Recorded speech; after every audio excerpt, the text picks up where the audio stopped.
Voilà, donc ça fait maintenant plusieurs semaines, en tout cas que lorsque je viens pour apporter la prédication, que nous cherchons à répondre à des grandes questions de la foi ou de la vie chrétienne. Nous avons vu par exemple, qu'est-ce que l'Église et pourquoi l'Église est-elle importante ? Nous avons vu la question, pourquoi croire en Jésus ? Quelle est la raison pour laquelle fondamentalement nous devons croire en Jésus ? Et ce matin, nous nous tournons vers une question d'importance qui est « Qu'est-ce que la prière et à quoi sert-elle » Et pour tenter de répondre à ces questions, nous allons nous pencher sur un passage de la Bible issu de l'Ancien Testament que nous allons pouvoir projeter. Et c'est le règne du roi Asa, le roi Asa d'Israël, de Juda, et qui était, on peut le trouver dans 2 Chroniques au chapitre 14, 15 et 16, nous le lisons. Donc nous sommes vers 600 avant Jésus-Christ à peu près, et nous lisons le règne du roi Asa. Asa fit ce qui est bien aux yeux de l'Éternel, son Dieu. Il fit disparaître les autels des dieux étrangers et les hauts lieux, c'est-à-dire les temples d'idoles. Il brisa les statues et abattit les poteaux sacrés. Il ordonna à Juda de rechercher l'Éternel, le Dieu de ses ancêtres, et de mettre en pratique la loi et les commandements. Il fit disparaître de toutes les villes de Juda les hauts lieux et les piliers consacrés au soleil, parce que les gens adoraient le soleil, parfois. Et le royaume fut tranquille sous son règne. Mais voilà ce qui arriva. Zérach, l'Éthiopien, alors il n'était pas réellement éthiopien parce que le mot qui est utilisé, c'est plutôt en fait, dans la Bible, ça serait plutôt le soudanais, c'est le nubien, le couchite. C'est probablement un général égyptien, se mit en campagne pour attaquer donc les Hébreux, avec une armée d'1 million d'hommes. Donc pas nécessairement un chiffre qu'il faut comprendre au sens littéral, c'est une façon de dire une multitude, plusieurs centaines de milliers d'hommes, et 300 chars. Et il atteignit Marécha. Asa marcha à sa rencontre. Ils se rangèrent en ordre de bataille dans la vallée de Tsephata près de Marécha. Asa fit appel au nom de l'Éternel, son Dieu, et il dit « Éternel, toi seul peux secourir celui qui a beaucoup de force, comme celui qui n'en a pas. Viens à notre aide, Éternel, notre Dieu, car c'est sur toi que nous nous appuyons. Et c'est en ton nom que nous sommes venus contre cette foule. Éternel, tu es notre Dieu. Ne laisse pas un être humain ou un homme l'emporter sur toi. » Et l'Éternel frappa les Nubiens ou les Éthiopiens sous les yeux d'Asa et de Juda. Et les Nubiens prirent la fuite. Nous lisons un peu plus tard, le roi Asa retira le titre de reine-mère à Maaka, sa propre grand-mère, parce qu'elle avait fait faire une idole en l'honneur d'Astarté.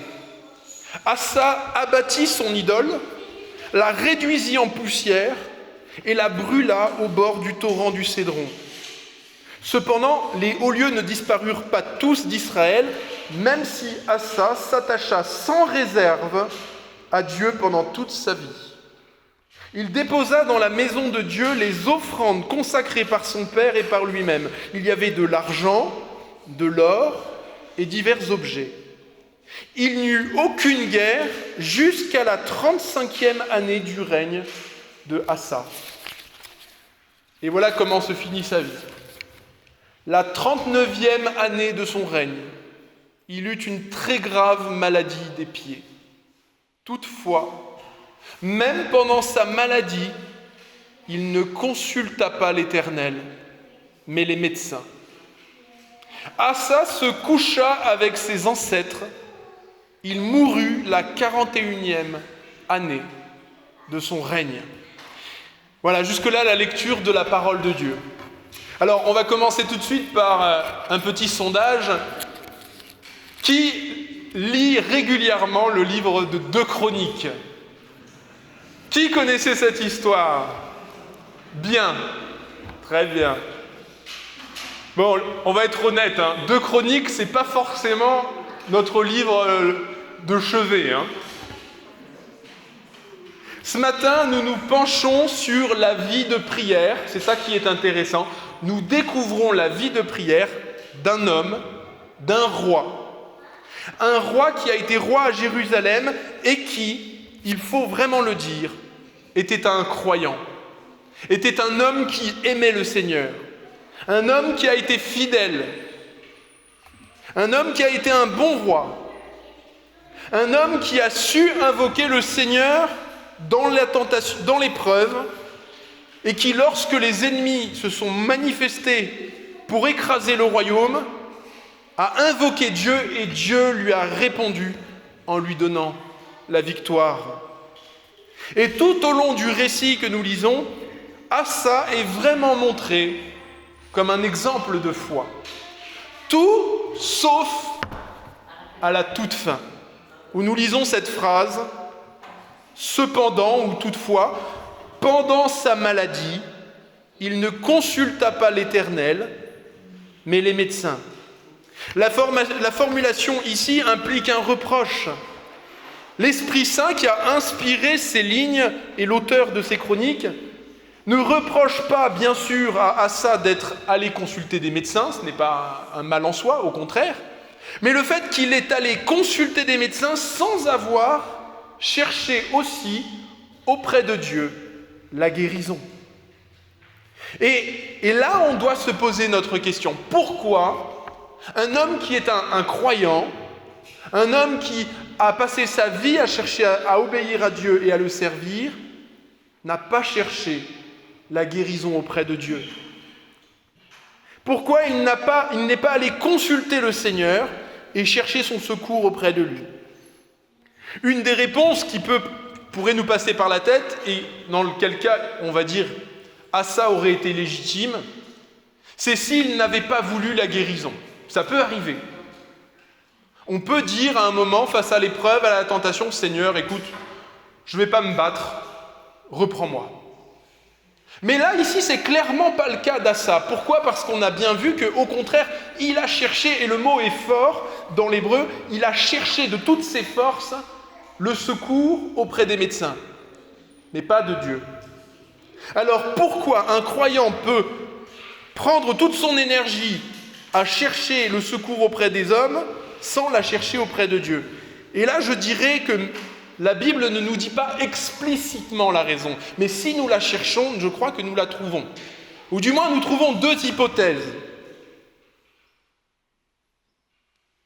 Déjà, nous pouvons dire que Asa savait que Dieu pouvait répondre et qu'il avait la puissance pour le faire, pour le guérir, puisqu'il a vu Dieu agir au cours de sa vie. Mais s'il n'a pas cherché le Seigneur, s'il n'a pas cherché la volonté de Dieu de savoir, c'est que, à mon avis, soit il est dans une optique, et qu'on rencontre parfois spirituellement, moi quand je discute avec certains, ils me disent ça, ah oui, mais je veux bien prier pour les autres, mais pas pour moi. Et c'est peut-être ce qui touchait Asa. Asa considérait que sa vie n'était pas quelque chose d'assez important pour embêter Dieu avec ça. Et ça, c'est un problème spirituel qui peut arriver à un chrétien. De croire qu'il ne faut pas déranger le patron avec si peu, avec des pieds qui pourrissent, avec un cancer, avec des problèmes de couple. Non, on va pas embêter Dieu avec tout ça, comme si on pouvait l'embêter. Et ça, c'est un problème spirituel. Mais je pense plus probable que c'est pour une deuxième raison. Et la deuxième raison que je sens, on va dire, plus instinctivement, c'est que si Asa n'a pas demandé à Dieu sa guérison, c'est potentiellement parce que bien qu'ayant vu Dieu répondre à sa prière, il a prié Dieu de nombreuses fois pour de nombreuses autres raisons, et il n'a pas vu Dieu lui répondre. Et n'ayant pas vu Dieu lui répondre, qu'est-ce qu'il s'est passé ? Sa vie de prière s'est tarie. Sa vie de prière a été impactée, et quelque part, il y a des chrétiens qui se retrouvent dans cette situation. Ils n'osent plus demander des choses à Dieu, ils n'osent plus même prier parce qu'ils ont peur d'être déçus. Ils ont peur que Dieu ne réponde pas comme eux auraient voulu, et en cette raison-là, ils s'abstiennent de se tourner vers la prière. En tout cas, nous ne saurons jamais laquelle de ces possibilités il s'agit, mais dans les deux cas, on peut être sûr que ça relève d'un même problème spirituel, d'une mauvaise compréhension de Dieu, mais aussi de ce qu'est la prière et de son rôle. Et la Bible, l'Ancien Testament, donne l'exemple aussi d'autres personnes, par exemple, comme le roi Ézéchias, qui lui aussi était malade d'une maladie mortelle, et qui, dans ses vieux jours, a demandé à Dieu la guérison, et l'a obtenue.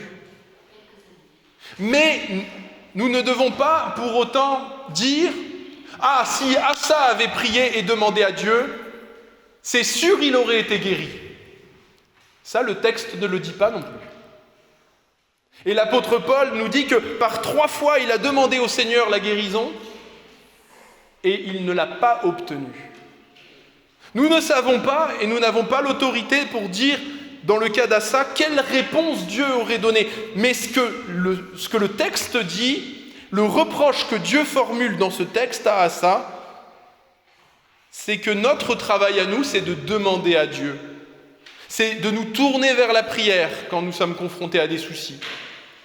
Répondre et exaucer, ça c'est le travail de Dieu, ça le regarde. Mais nous, notre part, c'est de nous tourner vers la prière. Et oui, contrairement peut-être à ce que beaucoup pensent, et peut-être à ce que vous pensez, dans la prière, l'exaucement de la prière n'est pas la partie la plus importante dans le fait de prier. En tout cas, pas du point de vue de Dieu. Et ça, c'est quelque chose d'extrêmement important. Et si nous avons du mal avec ça, et si peut-être ça touche notre vie de prière, peut-être que vous vous êtes découragé de prier parce que vous avez l'impression que rien ne change, eh bien c'est que nous n'avons pas une bonne compréhension biblique de ce qu'est la prière. Alors, qu'est-ce que la prière ? C'est ce que nous allons essayer de comprendre ce matin. La prière, c'est une chose étrange. Déjà, pour ceux qui sont totalement non-croyants, c'est une aberration totale. Ils ont l'impression qu'on parle au Père Noël ou à un ami imaginaire. Le concept même que nous prenions du temps et de l'énergie pour nous adresser à quelque chose, à quelqu'un que nous ne voyons pas, leur paraît une perte de temps totale. Et si on regarde un petit peu la définition que donnent les dictionnaires de ce qu'est la prière, on n'arrivera pas non plus tellement mieux à comprendre la prière. On va voir la raison pour laquelle. Regardons ce que disent les dictionnaires. La prière, c'est une communication d'ordre spirituel avec le monde invisible. Alors là, plus flou que ça, vous allez vraiment pas... C'est difficile de faire plus flou. Et la raison pour laquelle c'est très flou, c'est parce que la prière, justement, peut être quelque chose de très très différent, selon la foi, selon l'objet, Et c'est parce que, en fait, nous ne sommes pas les seuls à prier. Nous ne sommes pas les seuls à prier, et la Bible dit, les païens prient aussi. Mais il y a une grande différence, et c'est ce que nous apprenons, entre la façon que Dieu a voulu que nous vivions la prière, et la façon dont le reste du monde vit la prière. Et nous sommes souvent teintés et tentés par la façon du monde, des autres religions, de vivre la prière. Où est-ce que je veux en venir avec tout ça ? Il y a une grande différence entre la façon chrétienne, la façon divine, avec le vrai Dieu, de vivre la prière, et la façon qu'ont les idoles et les faux dieux de vivre la prière. La spiritualité, la fausse spiritualité, la spiritualité païenne, celle qui a eu toujours lieu dans le monde, c'est une spiritualité qui aborde la prière d'une façon uniquement intéressée. C'est-à-dire que le but pour des animistes, des païens, peu importe, des gens qui ne connaissent pas Dieu, de prier, c'est que la prière est comme un moyen magique. Elle est un moyen... Et elle a pour objet, pour but, d'obtenir de la part des puissances invisibles, des puissances spirituelles, quelque chose qu'on désire et qu'on veut. Et quelque chose souvent pour lequel on est prêt à marchander. C'est le but de la prière. L'exaucement est le but de la prière. On peut trouver ça par exemple sur les stèles des temples païens. En Égypte, on a retrouvé une très belle stèle sur laquelle les prêtres du temple écrivent cette phrase extraordinaire. Ils menacent les dieux en disant « Si les dieux ne nous accordent pas ce que nous demandons, nous ferons la grève du culte. »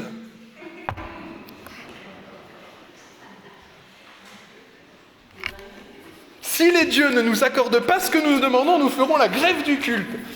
Et si vous étudiez un peu la façon dont est vécue dans beaucoup de religions la foi, eh bien, c'est de cette manière-là. C'est-à-dire que les dieux ne sont pas recherchés parce qu'ils sont extraordinaires, parce qu'ils sont amour, parce qu'ils sont grands, parce que nous leur devons tout. Non, les dieux sont recherchés seulement pour les choses qu'ils peuvent nous donner. Et en restant pour nous-mêmes totalement maîtres de notre propre domination et royaume. Ce que les hommes veulent et ce qu'ils désirent par-dessus tout, c'est la richesse, la santé et la gloire. Et si pour obtenir ces choses, ils peuvent faire quelques petits rituels ou exercer des prières magiques, et que ça peut leur donner l'exaucement, alors ils le feront. Mais la Bible, de son côté, nous dit que même si nous ne sommes pas exaucés, la prière est voulue par Dieu. Et c'est pourquoi il y a un tel gouffre que Jésus lui-même a dit, puisque par 2 fois, il a pris l'exemple des païens en disant « Ne faites pas comme eux quand ils prient ». Jésus a dit « Ne vous inquiétez pas du manger et du boire, car ces choses, ce sont les païens qui les recherchent. Mais votre Père qui est dans les cieux sait que vous en avez besoin. Vous cherchez d'abord le royaume de Dieu et sa justice. » Et le royaume de Dieu et sa justice ne se trouvent pas seulement en ayant des prières exaucées, mais en exerçant la confiance et en apprenant à abandonner les choses à Dieu. Jésus dit, toujours en Matthieu chapitre 6, « En priant, ne multipliez pas les longues paroles, des vaines paroles comme le font les païens, qui s'imaginent qu'à force de parler, ils finiront par être exaucés. Ne leur ressemblez pas. » C'est-à-dire que nous ne devons pas ressembler à cette façon païenne de prier qui prend la prière comme quelque chose dont le but est uniquement l'exaucement. Mais paradoxalement, il est écrit aussi dans le Nouveau Testament, « Priez sans cesse. Priez sans cesse et rendez grâce en toutes choses, car c'est à votre égard la volonté de Dieu en Jésus-Christ. » C'est-à-dire que, ou Éphésiens chapitre 6, « Faites en tout temps par l'Esprit Saint toutes sortes de prières et de supplications. » Donc on a le commandement de ne pas prier pour être exaucé tout le temps, et dans le même temps la Bible nous dit « Priez tout le temps ». Alors comment on réconcilie les deux ? C'est que nous ne prions pas tout le temps pour être exaucés. C'est-à-dire que le chrétien, lui, contrairement aux païens, il peut prier partout. Et il ne prie pas en cherchant une technique. Vous savez, par exemple, il y a des gens qui, une fois, ils m'ont dit « Oui, j'aimerais prier dans l'église ou dans le temple parce que j'ai plus de chances d'être écouté. » Il y a des chrétiens qui pensent parfois comme ça. Ils vont jusqu'au mur des lamentations et ils se disent « Là, c'est sûr, Dieu va écouter ma prière. » Ça ne marche pas comme ça. En tout cas, ici, le Seigneur nous dit « Priez tout le temps ». Il ne nous dit pas... Le but de la prière n'est pas de trouver une technique pour être mieux exaucés, pour que nos désirs les plus profonds soient exaucés. C'est pas ça la prière. Et ça me rappelle une anecdote. Un jour, il y avait le calife Omar, je crois que c'est le 2e calife de l'islam, vers 600 et quelques, 650. Et c'est raconté dans les textes musulmans, il a conquis la Syrie. Et dans la Syrie, c'était chrétien à l'époque, il y avait un monastère. Il était là à cheval avec son armée. Et puis il a vu le monastère, il s'est dit, tiens, c'est l'heure de prier, c'est la prière rituelle. Et il a dit, bon, débarrassez-moi une salle, j'ai besoin d'une place pour prier. Et là, un moine lui a fait cette réponse. Il lui a dit, purifie ton cœur et ta conscience, et n'importe quel endroit conviendra pour prier. Ça, c'est l'approche chrétienne de la prière. Nous pouvons prier partout. Si nous nous rassemblons ici, c'est d'un point de vue, on va dire, de l'espace, que c'est pratique, on peut être tous ensemble. Mais nos prières ne sont pas plus écoutées ici que dans notre chambre. C'est pareil. Le seul avantage ici, c'est qu'on est plus nombreux, on peut prier ensemble. Ça fait du bien. La spiritualité biblique de la prière, c'est d'abord et avant tout, et c'est ce que je veux que vous reteniez ce matin, c'est ce que Dieu, je crois, veut vraiment nous faire comprendre. C'est avant tout la recherche de la présence de Dieu pour lui-même. C'est d'abord la recherche comme un enfant qui dit « je vais passer du temps avec mes parents ». Je veux prendre du temps parce que je suis aimé et que je veux aimer celui qui m'aime. La prière, c'est ce que vit l'enfant de Dieu qui recherche son contact avec son Créateur, indépendamment même de l'exaucement ou de la réponse que le Seigneur apportera. Si nous prions moins parce que nous nous disons « à quoi bon, de toute façon, il ne va pas répondre », alors nous avons perdu de vue ce qu'est la prière. La prière du chrétien n'est pas un moyen pour faire notre volonté, mais d'abord pour déposer et abandonner la nôtre, pour mieux nous confier dans la volonté de Dieu. Ça ne veut pas dire que Dieu ne répond pas à nos prières, au contraire.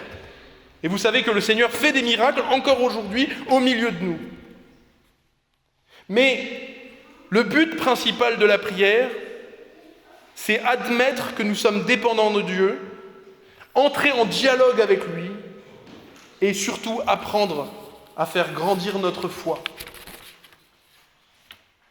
Et c'est en cela qu'il y a vraiment un lien entre le fait de prier et de vivre éternellement avec Dieu. Parce que la vie de prière, c'est l'expression naturelle, c'est l'inspiration et la respiration de notre foi, de notre confiance. Et c'est pourquoi l'apôtre Paul a pu écrire cette phrase « Quiconque invoquera le nom du Seigneur sera sauvé ». Romains chapitre 10. Et il écrit en Éphésiens chapitre 3 « Dieu est celui qui peut faire, par la puissance qui agit en nous, infiniment au-delà de tout ce que nous demandons ou pensons. » Donc autrement dit, ce n'est pas tellement ce que nous demandons ou pensons qui est le plus important. C'est ce qui explique pourquoi, à la différence de la pratique païenne de vivre la prière du chrétien est tellement diversifiée. Nous avons des prières de contemplation, des prières de supplication, des prières d'action de grâce, de gratitude, de reconnaissance, des prières de demande de pardon, des prières d'intercession, des prières de louange. Tellement de manières de vivre cette confiance et cette relation avec notre Dieu. Alors ce matin, pour conclure, nous nous posons chacun peut-être individuellement cette question. Comment va notre vie de prière ? Où en sommes-nous ?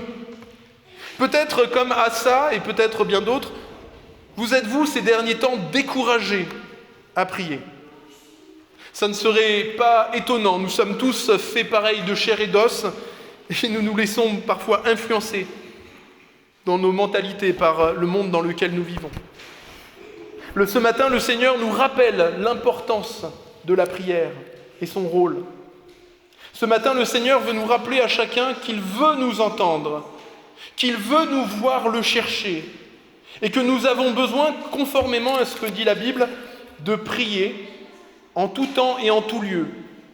Non pas comme un devoir rituel, mais comme une inspiration et respiration naturelle de notre vie de foi, à travers nos joies, nos épreuves, à travers des réactions à différentes choses. Nous sommes invités à nous confier en Dieu, à lui partager tout ce qui est dans notre cœur, à vivre cette relation à laquelle il nous a appelés. Et je veux conclure juste avec ce dernier verset, Philippiens chapitre 4, verset 6. « Ne vous inquiétez de rien, mais en toute chose, faites connaître vos besoins à Dieu. » Ça, c'est notre travail. Faites connaître vos besoins à Dieu, par des prières, des supplications et avec des actions de grâce. Et maintenant, nous concluons par la prière. Seigneur, merci pour ce moyen extraordinaire qu'est la prière pour être en contact avec toi. Oui, nous voulons, chacun pour notre part et selon là où nous en sommes, confesser aussi parfois la faiblesse de notre vie de prière. Combien facilement, Seigneur, nous nous laissons décourager, combien